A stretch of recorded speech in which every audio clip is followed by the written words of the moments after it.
Hey guys, welcome back to our channel. In this tech tutorial video, we're going to show you a simple trick how you can pin the top row of your spreadsheets and documents on Google Sheets. So let us get started. Now doing this is really no rocket science, guys. Let's assume you have a table like this one here. I created for demonstration purposes with a row like that and another one.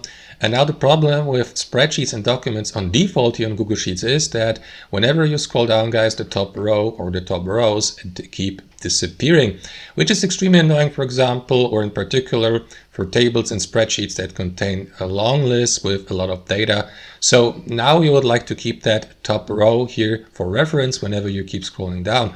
This is how you can do it, guys. It is very simple. In the first step, mark and highlight your entire set of data.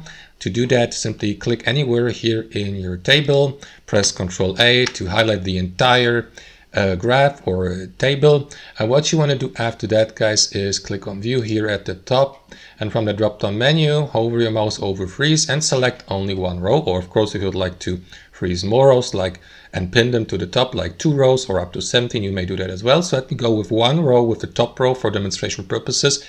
And that is going to pin or freeze the uppermost or the top row here. So when I keep scrolling down now, you will see that the top row doesn't disappear. And that's basically how we fix this, guys. Thanks for watching. Hope you enjoyed this video, and we'll see you next time on our channel.